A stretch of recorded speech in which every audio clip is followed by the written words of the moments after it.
The Eunuch is Pregnant, Chapter 1. Transporting through time and becoming a eunuch. Lei Yao Yao felt like she was in a tragedy. Regardless of how hard she rubbed her eyes, the reflection she saw in the river was not her actual face. Despite that, the reflection was a beautiful sight. This person had an oval face, curved dark eyebrows, delicate nose, captivating red lips, as well as a pair of expressive eyes. It was a wonderful combination. It was perfection.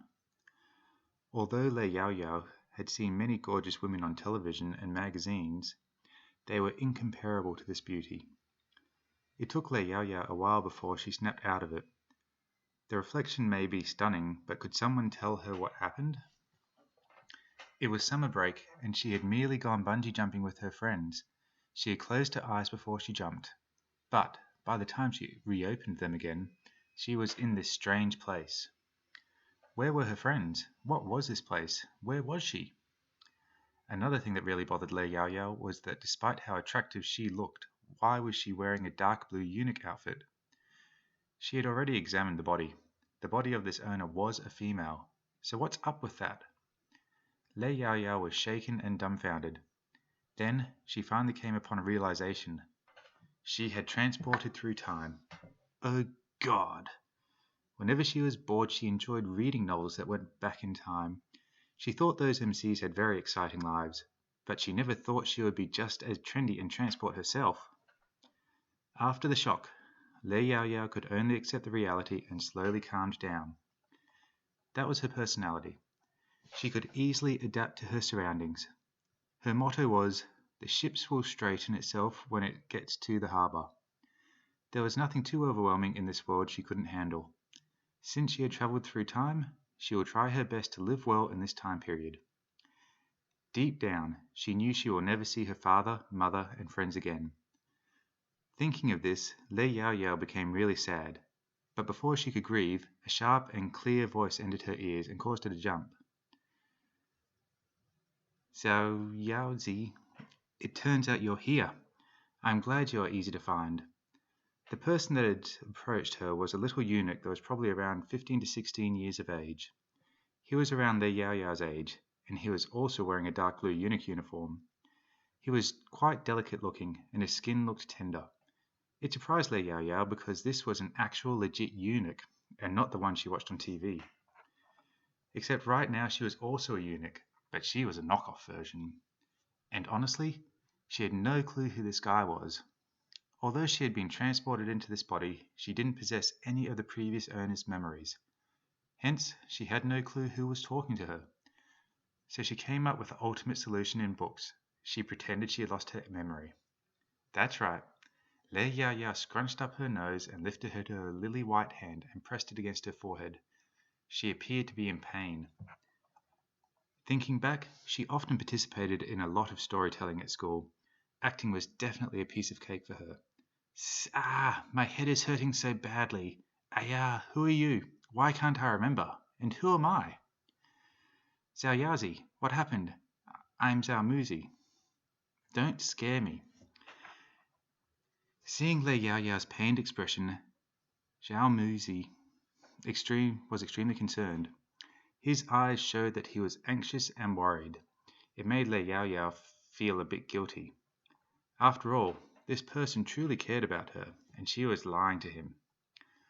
But she was only half lying. She honestly had no idea whose body she was in, so she pretended she lost her memory.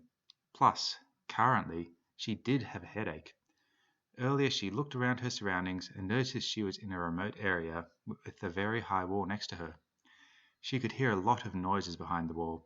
She thought about it. Beyond the walls was probably the main streets. Currently, she was likely in the backyard of a home.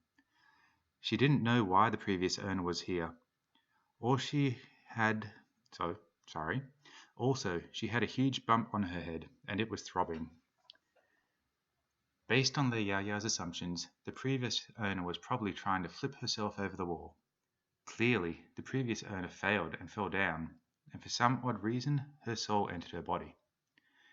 Lei Yao Yao had no clue what had happened to the previous owner, but she wanted to find out whose body this was, and she will try to stay alive for her sake. After all, she had transported through time. If she doesn't do some investigating, it will be very tough for her to survive here.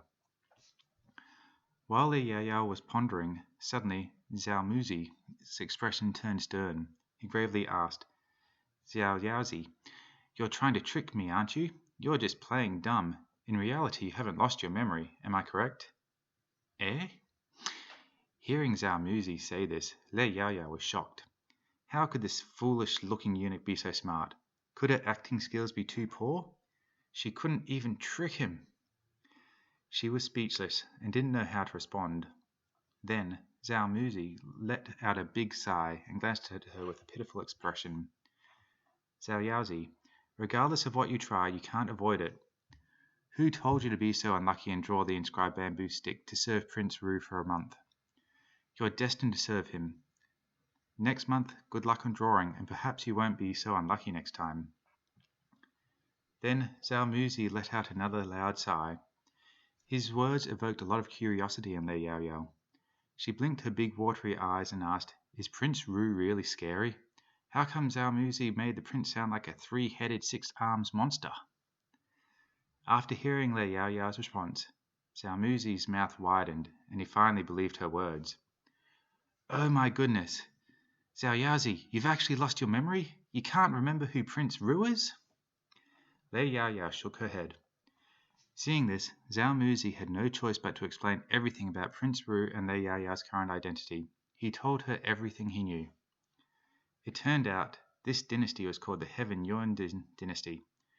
It was a dynasty that didn't exist in history. The newly appointed emperor was Leng Juntian. He was diligent in politics and loved by all the people.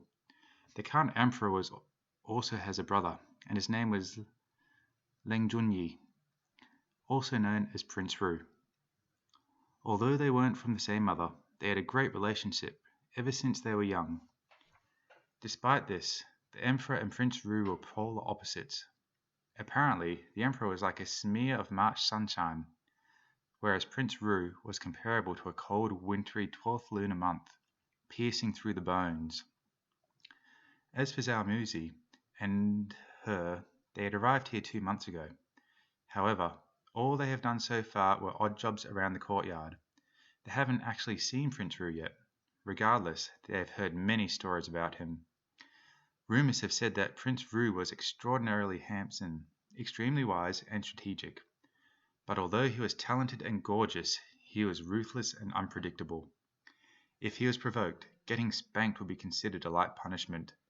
Losing your life was actually a possibility. After all, in an imperial residence, a servant's life was comparable to a pile of grass. Even if they were to die, they would easily be disposed of and thrown away. Last month, a newly arrived eunuch accidentally knocked over a cup of tea, and Prince Rou killed him on the spot. Sources have said the little eunuch's brain rolled down from the pavilion and into the lotus pond. Afterwards, the chief manager ordered people to fish for a day and night before they managed to find the head. Then the haunted stories started to appear. Some said that while they passed by the lotus pond, they would hear the little eunuch's voice calling out to find his brain. Everyone in the Prince Rou's residence was terrified. From then on, all the servants who served Prince Rou were extra careful. Whenever they were in his presence, they didn't even dare to breathe a bit louder. Eventually, a few eunuchs turned insane. The chief manager started to panic. No one dared to serve Prince Rou. He must do something. Eventually, he thought of a great idea. From now on, all the eunuchs will have to go through a mandatory draw. Whoever that drew Prince Rou's name will have to serve him for a month. A new draw will occur at the beginning of each month. Unfortunately for Lei Yaoyao, the owner of this body drew the inscribed bamboo stick with Prince Rou's name on it.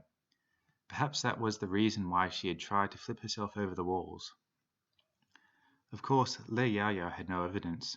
She was just assuming as she continued to listen to Zhao Muzi. Suddenly, Zhao Muzi looked at the sky and appeared worried. Zhao Yaozi, we can't stay here. It's almost noon. You have to go deliver the Prince Rou's lunch.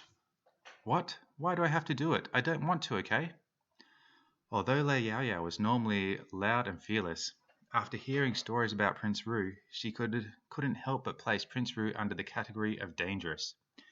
How could she not be afraid of someone who would take a life whenever he wanted to? He was a demon. Thinking of this, Lei Yao Yao became cowardly. Zhao Muzi understood Lei Yao Yao and gazed at her with pity. Honestly, he had a great relationship with Zhao Yaozi. If he could, he would replace him, but he was worried about Prince Ru's temper. What if he made Prince Rou angry and gets beheaded? What would happen to his family? The reason why he was here was because he had to support his 5 siblings. His parents had no choice but to send him to the palace and turn him into a eunuch. Therefore, he cannot and must not die. He had to send money home each month. Therefore, Zhao Muzi could only pray to the heavens and hope Zhao Yaozi could make it through the month as he dragged the unwilling Lei Yao Yao towards Prince Ru's residence.